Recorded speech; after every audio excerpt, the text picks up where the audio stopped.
शेख ये असल में जो फोटो है ये एक टाइल है शेख, जो जहालत के दिन हमने हमारे दीवार पे चिपका दिया था जब घर बनवा रहे थे। तो इस पर आप जी यहाँ देख पा रहे होंगे शेख कि ये जो काला चीज है, ये जो लकड़ी, ये जो हरा पगड़ी टाइप, ये कोट, ये सब ये बता रहे हैं कि ये रसूलुल्लाह के हैं। और यहाँ पर खुरानी सूरे भी है। तो इसको अब मैं क्या करना पड़ेगा शेख? इसको हटा देना है, तोड़ देना है? जी शेख अरशद, थोड़ा आप वाज़ेह कीजिए सवाल। शेख भाई का सवाल ये है कि ये टाइल्स लगी है घर में, एक टाइल लगी हुई है इस तरह की घर में, जो दीवार पर जी टाइल्स वगैरह लगी रहती है, तो उसमें से एक टाइल इन्होंने ये लगा करके रखा है। इसमें यहाँ पर एक आसा है और इसी तरह से पगड़ी है और भी बहुत सारी चीजें यहाँ पर है। तो भाई का ये पूछना है कि इस टाइल को क्या किया जाए शेख? निकाल दूं, तोड़ दूं, क्या करूं? जी, इस फोटो में जो चीजें हैं ना शेख, ये बता रहे हैं कि ये रसूलुल्लाह के हैं करके।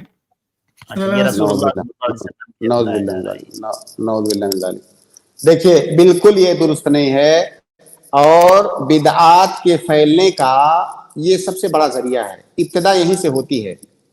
पहले जो है आदमी थोड़ा सा जो है किसी नजरिया के तहत उसको लगाता है, फिर धीरे धीरे उससे तबर्रुक हासिल करने लगेगा, उसकी ताजीम करने लगेगा, मामला धीरे धीरे फिर पता नहीं कहां तक जाता है। तो ये इब्तिदा यहीं से होती है। इसलिए बिल्कुल इस तरह के खुराफात से बचें। अल्लाह के नबी सल्लल्लाहु अलैहि वसल्लम की लाठी, अल्लाह के नबी सल्लल्लाहु अलैहि वसल्लम का जूता चप्पल, ऐसी कोई चीज, किसी चीज का वजूद दुनिया के अंदर नहीं है, ठीक है। और ये जो लोग ऐसा लगाते हैं बाकायदा उससे तबर्रुक हासिल करते हैं, और किसी ऐसी चीज से तबर्रुक हासिल करना जो शरीयत में साबित नहीं है, ये बिदअत है सरासर। जैसे ये तस्वीर जो अभी दिख रही है मुझे, इसमें खाने काबा का जो की तस्वीर है, इसी तरह से कुब्बा खदरा की तस्वीर है, गुंबद खदरा की तस्वीर है, जिसके नीचे अल्लाह के नबी सल्लल्लाहु अलैहि वसल्लम की कब्रिस्तान है। इससे ये भी बिदअत और खुराफात का एक बहुत बड़ा जरिया है। इसको बाकायदा तबर्रुक के लिए लगाते हैं लोग, सोचते हैं कि इसको लगाने से घर में बरकत होगी। आप किसी से भी पूछो, कोई भी आपको यही कहेगा कि इसको लगाने से घर में बरकत होगी। आप अगर इस अकीदे से लगा रहे हैं तो इसके बिदअत होने में कोई शुबा नहीं है कि इससे घर में बरकत होगी।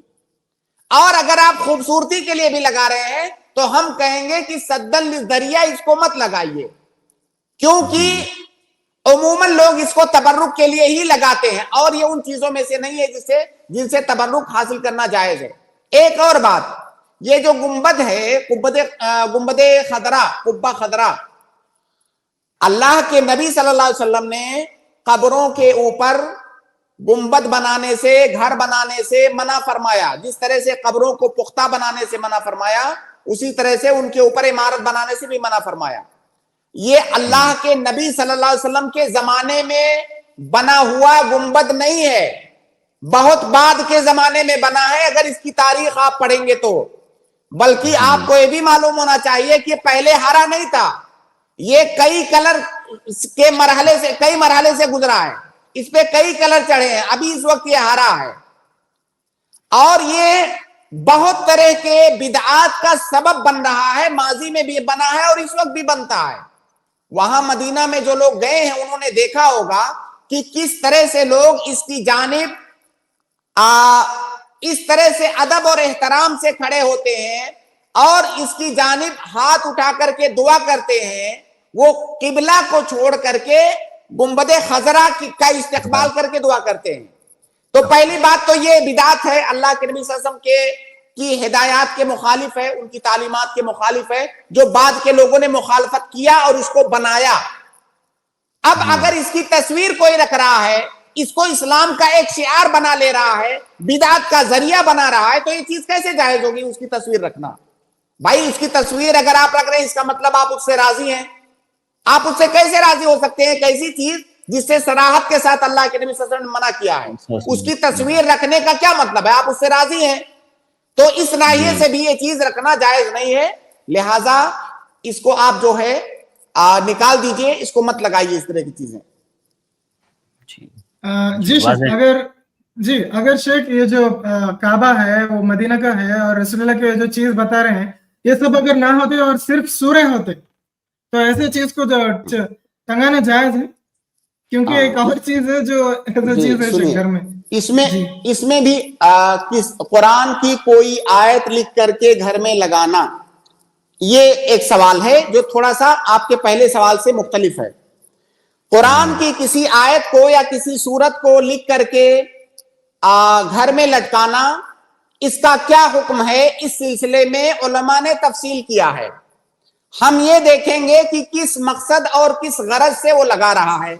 ہم اس سے پوچھیں گے، جاننے کی کوشش کریں گے کہ بھائی آپ کیوں لگا رہے ہو اس کو. اگر وہ کہتا ہے کہ اس کو میں برکت حاصل کرنے کے لیے لگا رہا ہوں، ہم اس سے کہیں گے یہ بدعت ہے، جائز نہیں ہے. قرآن کو لٹکا کر کے، اس کی آیت کو لکھ کر کے لٹکا کر کے برکت حاصل کرنا یہ جائز نہیں ہے، کیونکہ تبرک یہ شرعی مسئلہ ہے جو شرعی دلیل سے ثابت ہونا چاہیے. اور اگر وہ کہتا ہے کہ میں نے اس لیے لگایا ہے تاکہ جو ہے گھر سے بیماریاں، بلائیں، مصیبتیں، پریشانیاں دور ہو جائیں، تو گویا کہ اس نے رقیہ کے طور پر لگایا ہوا ہے، تو ہم کہیں گے کہ یہ جائز نہیں ہے، کیونکہ یہ تمیمہ ہے. شیخ ابن باز وغیرہ نے باقاعدہ طور سے اس کو تمیمہ کہا ہے. تمیمہ مطلب تعویذ. تعویذ کی یہ بھی ایک شکل ہے. ضروری نہیں ہے کہ تعویذ گردن ہی میں لٹکایا جائے، تعویذ گھر میں بھی لٹکایا جاتا ہے. تو یہ جائز نہیں ہے. اگر کوئی تمیمہ کے طور پر اس کو لٹکا رہا ہے کہ گھر میں مصیبت نہیں آئے گی، بیماریاں نہیں آئیں گی، قرآن کی آیت کو لٹکائے رہیں گے، تو یہ جائز نہیں ہے، کیونکہ یہ تمیمہ ہو گیا. اور اگر وہ یہ کہتا ہے کہ میں نے اس کو گھر کی آرائش کے لیے لٹکایا ہے تاکہ خوبصورت لگے منظر، تو کہیں گے یہ جائز نہیں ہے. کیوں؟ قرآن آرائش کے لیے نہیں آیا ہے، گھر کو سجانے کے لیے. قرآن آیا ہے پڑھنے کے لیے، تدبر کرنے کے لیے، عبادت کرنے کے لیے، سمجھنے کے لیے، عمل کرنے کے لیے. قرآن گھر کو سجانے کے لیے نہیں نازل کیا گیا ہے، تو یہ جائز نہیں ہوگا. اور اگر کوئی کہتا ہے کہ میں نے قرآن کی فلاں والی آیت یا فلاں والی سورت اپنے دیوار پہ لٹکا رکھا ہے کیونکہ میں اس کو دیکھتا ہوں، اس کو پڑھتا ہوں، اس کے معانی میں تدبر کرتا ہوں، تاکہ جیسے کوئی خاص حکم ہے، جیسے مان لیجیے نماز کے سلسلے میں کوئی آیت ہے، نماز کے سلسلے میں کوئی آیت اپنے گھر پہ دیوار میں اوپر کوئی لٹکا رکھا ہے تاکہ میں اس کو جب بھی دیکھوں مجھے یاد آتا رہے کہ نماز اتنا اہم ہے، میں اس میں تدبر کروں، غور فکر کروں، اور وہ مجھے نماز کی یاد دلاتی رہے وہ آیت ہر وقت. اگر اس مقصد سے کوئی لگا رہا ہے تو جائز ہے. لیکن ایسا عموماً ہوتا نہیں ہے کہ جو لٹکایا ہے اس کو پڑھتا ہے، تدبر کرتا ہے اور تذکیر کے لیے، اتعاظ کے لیے لگاتا ہے. ایسا عموماً ہوتا نہیں ہے. دوسری بات یہ ہے کہ بہت سارے لوگ جو لگاتے ہیں وہ قرآن ایسے ڈیزائن میں لکھا ہوتا ہے کہ وہ پڑھنے میں بھی نہیں، ایک عام آدمی پڑھ بھی نہیں پائے گا اس کو.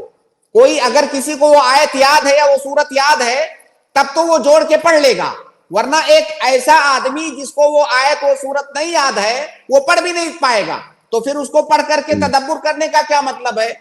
تو بہرحال یہ 3-4 شکلیں ہیں، 3-4 اس کے مقاصد ہو سکتے ہیں، اور مقصد کے اعتبار سے اس پر حکم لگایا جائے گا.